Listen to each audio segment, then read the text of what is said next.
Mesdames, Messieurs, bonsoir. Vendre de l'eau en sachet est une activité commerciale courante au Bénin, notamment dans les grandes villes. C'est une activité en plein essor, mais cette eau vendue en sachet offre-t-elle toutes les garanties d'une eau salubre? Nous en parlons ce soir avec M. Elias Pognon. Il est le responsable du laboratoire de contrôle de qualité des eaux et aliments. Bonsoir, M. Pognon, et merci d'être venu sur ce plateau. Merci, madame. Merci pour l'occasion que vous nous donnez de parler des eaux conditionnées. Et qu'est-ce qu'une eau conditionnée? Ok, merci beaucoup, madame. L'eau conditionnée, c'est de l'eau qu'on a obtenue d'une source et qu'on a mis dans un contenant. Cela peut se faire manuellement, automatiquement ou en mode semi-automatique. Et quand on parle de contenant, c'est soit en sachet, soit en bouteille, soit en bouteille en plastique. Voilà, il y a différentes sortes de plastique. Oui. Il y a le PET, il y a d'autres formes de plastique. Et ça pourrait être aussi dans des bouteilles en verre, c'est aussi possible. C'est un peu ça. Est-ce qu'il y a une différence entre ces différentes eaux conditionnées? Par exemple, est-ce qu'il y a une différence entre l'eau conditionnée en sachet et l'eau conditionnée en bouteille? Très bien.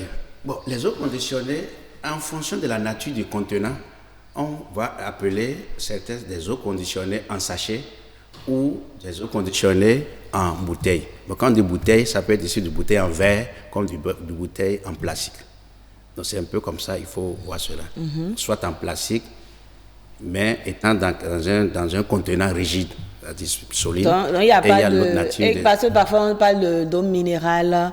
Et puis... Non, ça, que le soit minéral ou pas, c'est les caractéristiques de l'eau qui confèrent à des...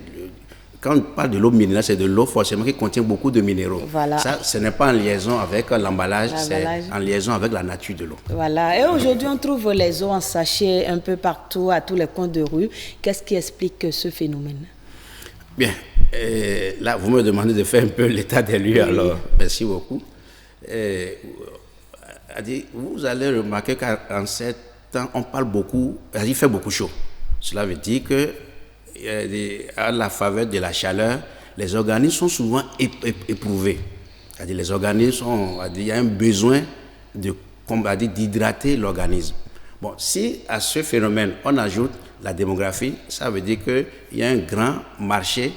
Il y a un grand marché d'écoulement d'eau, ce qui fait que ces producteurs, tu sais, c'est la loi d'offre et de la demande. Quand il y a des demandes, il y a en même temps ceux qui sont en même temps à disposition d'offrir l'eau. Donc c'est un peu ça le schéma, c'est-à-dire qu'il fait chaud, il y a un besoin de boire de l'eau, et eux, profitant aussi du marché nigérien qui permet d'avoir des machines à bon prix, surtout aussi le marché chinois aussi, qui n'oublions pas aussi, permet aussi d'avoir des équipements à bon prix. Cela leur permet d'avoir des unités qui leur permettent de faire du conditionnement et de mettre à disposition de l'eau. En plus, les eaux en sachet sont plus abordables. Tout le monde n'a pas la possibilité de prendre de l'eau en bouteille et autres. Donc, l'eau en sachet qu'on prend à 5 francs, 50 francs, c'est plus facile. Évidemment. L'eau en bouteille est un peu plus chère et n'est pas accessible à tout le monde. Mais l'eau en sachet, au vu du coût, est accessible à toutes les couches. Donc, c'est normal que l'eau en sachet coule plus que les autres formes d'eau conditionnée. Donc, vous verrez que l'eau en sachet est produite sur toute l'étendue du territoire et partout. Pourquoi? Parce que la machine est disponible, la source est disponible et le marché existe. Mais est-ce que cette eau que nous retrouvons dans les sachets, à Cotonou et un peu partout, offre les garanties nécessaires d'une eau salubre? Ah non, pas dans tous les cas.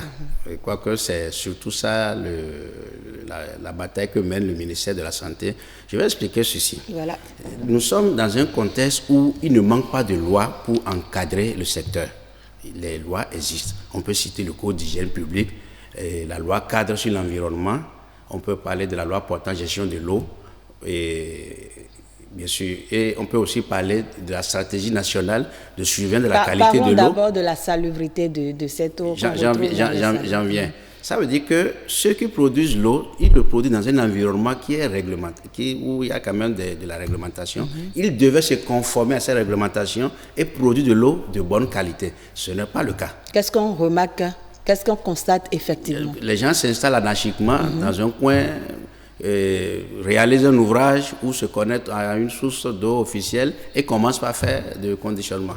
Et envoient ce produit sur le marché sans aucune forme de formalité, c'est comme ça que ça se passe. Et par rapport à la qualité de l'eau? Non, ça pose problème parce que vous avez réalisé un ouvrage dont vous n'avez pas vérifié sa qualité. Cela cause de problème. Parce qu'a priori, on ne peut pas juger de la qualité de l'eau à vue d'œil. Il faut logiquement soumettre l'eau à une analyse. Mais si je n'ai pas fait l'analyse, je ne peux pas savoir quelle est la qualité de l'eau. Il y a des gens qui ont produit de l'eau tout le temps et je sais pas, l'occasion se présente pour les analyses et ils constatent que l'eau là ne devrait jamais servir à produire de l'eau conditionnée, n'est même pas apte à la consommation humaine parce que peut-être l'eau a des substances que normalement on ne devait pas destiner une eau de genre à la consommation humaine. Ça veut dire que celui qui veut produire de l'eau devait s'assurer de sa qualité, faire les formalités d'usage et ouvrir une unité en bois de due forme avec toutes les dispositions que la loi a dit, avec toutes les dispositions, ce que vraiment la loi dit. Je ne sais pas si vous voyez un peu ce qu'il dit. Je vais un peu vous réexpliquer les choses. En 2012, le ministère de la Santé a estimé que, vu l'ampleur que prenait le secteur et tout le cafouillage qu'il y avait de toutes les structures se réclamant structures de contrôle, le ministère de la Santé a pris l'initiative d'élaborer une stratégie nationale de surveillance de la qualité de l'eau. Alors, cette stratégie se repose sur deux piliers, la surveillance et l'autosurveillance. Bon, avant d'en parler, je dirais d'abord que la stratégie a défini le rôle et la responsabilité de chaque structure et a conféré au ministère de la Structure de la Santé la surveillance de la qualité de l'eau. Donc, normalement, c'est le ministère de la Santé qui est chargé de surveiller la surveillance de la qualité de l'eau. Toutes les structures réunies ensemble, on est resté pour élaborer la stratégie et tous ensemble, on a délégué le ministère de la Santé pour jouer ce rôle. Donc, le ministère de la Santé, ayant la stratégie, ne peut pas directement, ce document a besoin d'être opérationnel. Et pour cela, on a élaboré deux autres documents que sont le plan de gestion de la sécurité sanitaire de l'eau. Ce sont des guides élaborés à l'intention des producteurs pour faire l'autocontrôle. Et ça, c'est le producteur qui se sert de cela pour pouvoir produire de l'eau de bonne qualité. Voilà. Le ministère de la Santé s'est doté d'un plan de surveillance, un plan triennal de surveillance pour auditer ces plans de gestion qu'il y a au niveau des producteurs pour leur apporter l'expertise qu'il faut pour pouvoir les mettre pour les aider à produire de l'eau de bonne qualité. Oui. Mais est-ce que les producteurs ont réellement accès à ces documents? Au moment où on a élaboré ces documents, on a formé les acteurs communaux. Il y a les services, les REA, les services eau, hygiène et assainissement au niveau des mairies qui sont directement concernés. Puis on a dit la mairie, la maîtrise d'ouvrage en matière d'eau revient à la mairie. Donc, logiquement, dans les communes, la mairie a une grande responsabilité. Donc, nous avons formé les acteurs communaux sur ce document. On a également associé la direction générale de l'eau. D'ailleurs, on est resté ensemble pour élaborer ce document. Oui. Donc, tous ces acteurs ont été formés sur ces outils. On a identifié, et puis les producteurs d'eau ont une association. On a, à travers l'association, à travers certaines structures, on a invité un certain nombre, on les a formés sur ces outils. Mais il revient à chaque structure de relayer la formation. Mais apparemment, le message n'est pas passé. Le message est passé, mais tout le monde ne veut pas écouter le message. Et pourquoi? Oui, écoutez, la qualité a un prix. Elle dit, quand je veux me conformer et produire de l'eau de bonne qualité, logiquement, je dois investir. Donc, tout le monde n'est pas prêt à investir. Ouais, beaucoup vont là-bas pour chercher de l'argent, pas pour forcément offrir de l'eau de bonne qualité. Donc, le ministère de la Santé, ayant élaboré ces outils, logiquement a élaboré un plan de surveillance pour suivre ses producteurs. Donc, c'est une activité qui est inscrite qui est inscrite au PTA annuel et logiquement. Le ministère de la Santé, oui. Bien sûr.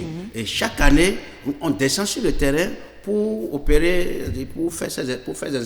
Mais est-ce que ça se fait? Bon, dans les mesures du possible. Parce que quand on voit le Quand vous coût, dites dans les mesures du possible, bien sûr, parce que le coût que devrait ce qu'il faut, les moyens financiers les moyens qu'il nécessaires, faut, oui, voilà, oui. pour faire l'activité, bon, quand on voit ce qui est disponible par rapport à ce qu'il faut, il y a un grand gap à couvrir.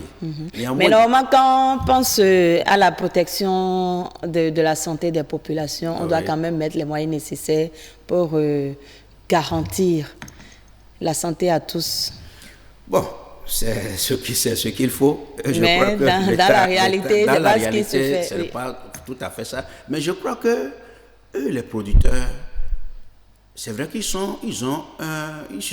sont regroupés en association. Ils ont d'abord intérêt que le secteur soit un secteur viable. Parce que si tout le monde commence à critiquer le secteur, ça veut dire que le secteur ne pourra pas vivre longtemps. Certains parmi eux ont fait des investissements lourds. Vous allez, vous voyez qu'ils ont tout ce qu'il faut. Tout ce que la réglementation demande, ils se sont arrangés pour avoir tous ces équipements. Ils ont des unités qui réellement sont propres et produisent de l'eau de bonne qualité. Mais on n'arrive pas à faire la différence entre ceux qui ont ces structures qui sont en règle et ceux qui le font de façon anarchique. Parce que pour nous, eau en sachet, c'est eau en sachet. On ne peut pas faire la différence sur le terrain. Ouais, il y a plusieurs facteurs qui concourent à cela aussi.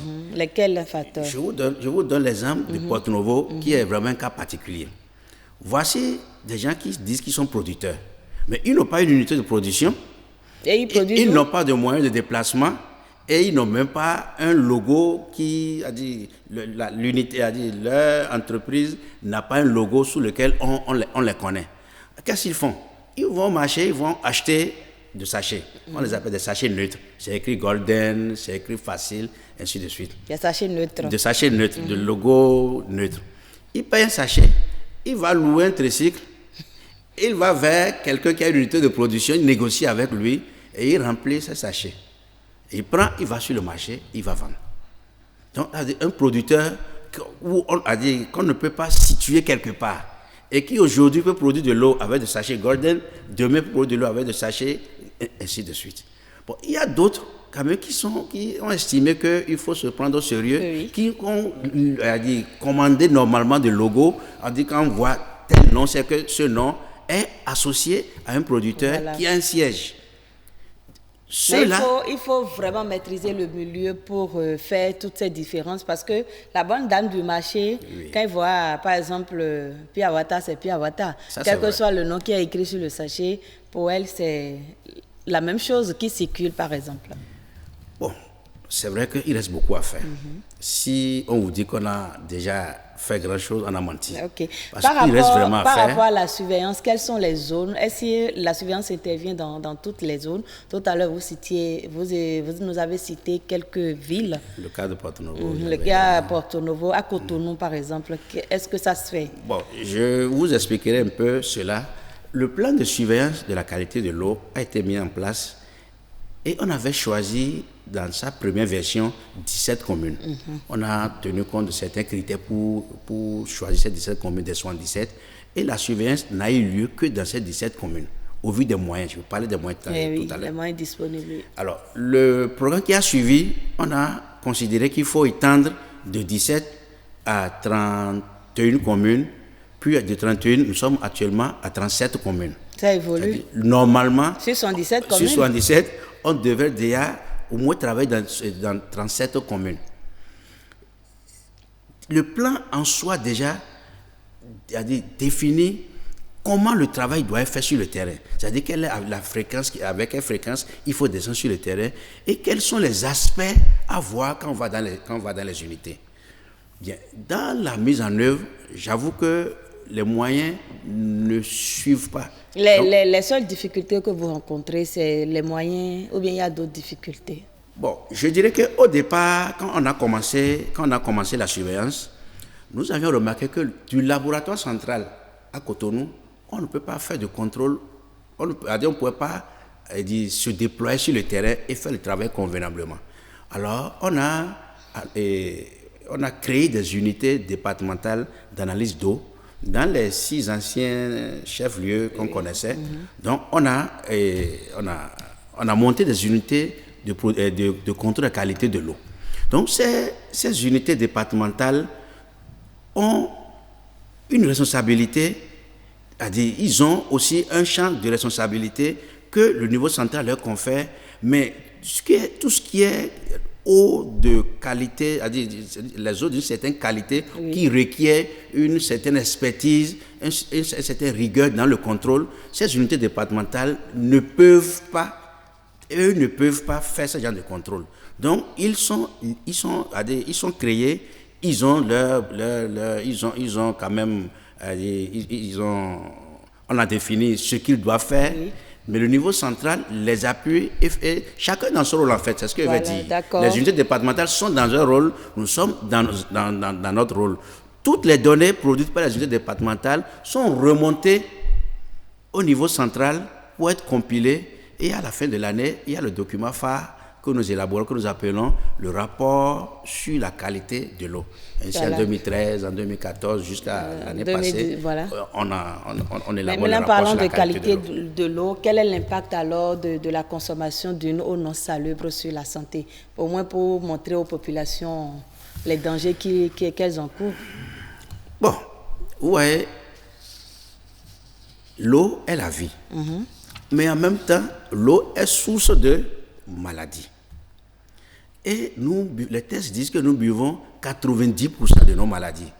Une eau dont on ne connaît pas sa qualité, qu'on ne sait pas réellement d'où elle provient, peut contenir des microbes qui peuvent nous rendre tout de suite malades, comme peut contenir aussi des substances chimiques qui ne nous rendront pas malades, des substances qui ne nous rendront pas malades d'ici à demain, mais que dans un futur moyen, lointain, nous rendra, ces substances nous rendront malades. Donc cela pose le problème de s'assurer que les eaux conditionnées mises sur le marché soient des eaux de bonne qualité. De bonne qualité. À l'œil nu, on ne peut pas distinguer. Néanmoins, on connaît sur le terrain certains producteurs qui quand même ont une certaine surface, qui sont quand même de très grandes entreprises. Eux, quand on appelle certaines marques, tout de suite, on sait que ceux-là, ils produisent de l'eau de bonne qualité. Mais la plupart on ne maîtrise pas ce que tous les autres, tout ce qu'ils font, on ne maîtrise pas. Et quel genre d'eau il faut conditionner? Par exemple, on a l'eau de pluie, l'eau de robinet, l'eau des forages. Quelle qualité d'eau il faut vraiment conditionner? Bon, comme je disais, l'eau conditionnée, c'est de l'eau qu'on a mis dans un conteneur à partir d'une source. La source peut être une source conventionnelle. Il s'agit des réseaux d'eau, la SONER, les AEV, ainsi de suite. Et comme la source peut être une source, un ouvrage privé, on peut se servir, on peut aussi réaliser un ouvrage privé et produire l'eau. La première catégorie, nous n'avons pas trop de difficultés par rapport à cette première catégorie parce qu'ils sont connectés à une source d'eau déjà traitée. Ce n'est pas qu'il n'y a pas de problème, il y a moins de problèmes avec eux. Le problème, nous avons surtout le problème de qualité se pose par rapport à ceux qui ont des ouvrages privés. Ils ne font aucun contrôle, ils réalisent un ouvrage, ils se mettent à faire le conditionnement. Et même la manipulation. Non, c'est vraiment du désordre. Certains le font bien, ça il faut avouer. Certains se sont appropriés des tests, ont pris la peine d'avoir les appareils qu'il faut et ont pris toutes les dispositions qu'il faut pour des eaux de bonne qualité. Mais la grande partie, qu'on ne sait même pas là où ils sont. La population aussi ne nous facilite pas la tâche, il faut dire ça aussi. Quand on descend sur le terrain, difficilement vous avez accès à un producteur. Parce qu'ils sont dans des maisons, ils sont dans des salons, ils sont dans des arrière-cours. C'est difficile d'aller les dénicher. Bon, est-ce qu'il y a des sanctions qui sont prévues? Par exemple, quand un producteur n'est pas en règle, est-ce que la loi prévoit? Non, le secteur est réglementé. Le secteur est réglementé, je viens de citer, j'ai cité au début, c'est des tests de loi. Ces tests de loi aussi prévoient des sanctions. Mais il faut reconnaître que dans l'opérationnel, nous avons eu quelques difficultés à dire.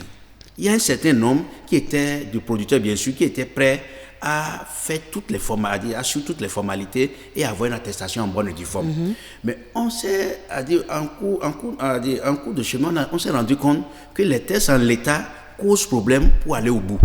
Cela nous a amené alors à faire 2 propositions de loi. C'est-à-dire, on a fait 2 propositions de tests. Le premier, on a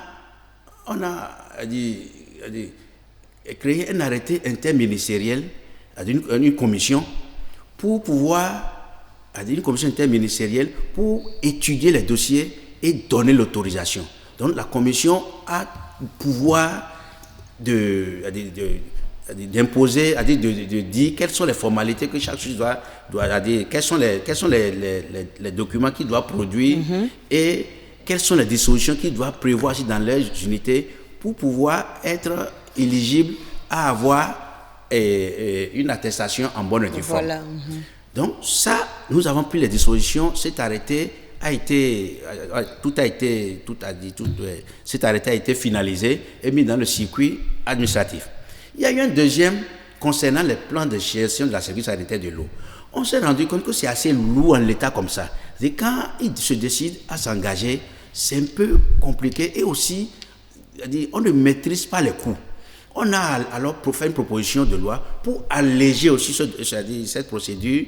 Et cela aussi a été converti en un texte de loi qui aussi on a mis dans le circuit. C'est vrai que ça fait 2 ans, ces documents ne sont pas encore sortis. On espère qu'un jour, ces documents sortiront pour nous permettre réellement d'en faire usage et de mettre de l'ordre. Et selon vous, qu'est-ce qu'il faut faire à part la réglementation et tout pour assainir le milieu et quels sont les défis de la protection de la santé des populations? Oui, le grand défi, c'est de les répertorier, comme ils ont pu faire à Parakou. La mairie de Parakou a pu les répertorier et il y a un suivi qui est fait avec eux. Ça, c'est déjà un début.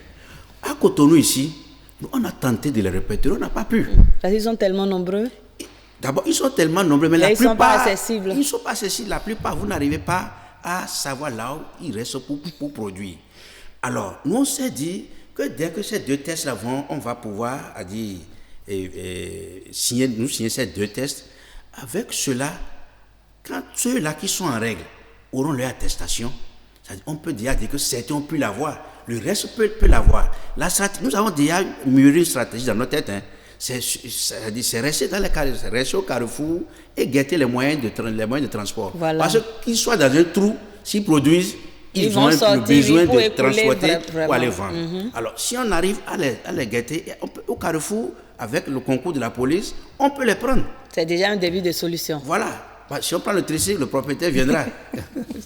C'est un peu ça. C'est la stratégie qu'on est en train de vouloir mettre en place. Mais la police ne va pas accepter à nous accompagner tant que les tests ne seront pas tout à fait clairs. On avait déjà tenté une fois. Ils nous ont dit, mais est-ce qu'il y a des gens qui ont pu faire ces formalités? On a dit non, on a dit les difficultés auxquelles on était confrontés. Ils ont dit non, allez arranger ça d'abord.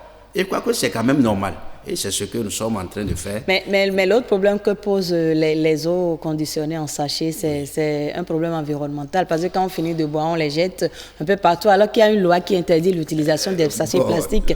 Est-ce qu'il ne faut pas revoir ce côté-là aussi et changer? Est-ce qu'il faut continuer de mettre ces eaux-là en sachet? Ok. Vous voyez, quand un inspecteur sanitaire va dans une unité de production, il a 3 aspects à voir. La source doit exploiter. Est-ce que c'est une source officielle? Est-ce que la source est-ce que les analyses sont faites? Est-ce qu'on connaît la qualité de la nappe d'eau captée? Ça, c'est le premier élément. Le deuxième élément, c'est les conditions d'hygiène du local de production, la nature des machines. Est-ce que toutes les dispositions prévues, tout ce qu'on a prévu comme dispositif sur le circuit d'eau, pour que l'eau puisse être, l'eau conditionnée, c'est-à-dire l'eau puisse être dépouillée de toutes les souillures avant d'être conditionnée. Est-ce que tous ces appareils sont en place? Ça fait un deuxième aspect aussi le personnel, le local, ainsi de suite. Ça fait un deuxième aspect. Oui, le troisième aspect, c'est l'emballage. Parce que n'oubliez pas que si l'emballage est de mauvaise qualité, il y a ce qu'on appelle le relagage des substances contenues de l'emballage vers l'eau, c'est-à-dire l'interaction au emballage. Alors, le cas de vie nous a facilité la tâche en prenant une loi qui interdit l'utilisation de sachets plastiques. C'est-à-dire que normalement, on ne devrait plus avoir de sachets, c'est-à-dire de l'eau, on ne devrait plus avoir des sachets comme contenant pour produire de l'eau. En tout cas, c'est des sachets non biodégradables. Mais là, il y a quelque chose à souligner là. Moi, j'ai remarqué que tous les sachets biodégradables qui sont sur le marché. Au plan opérationnel,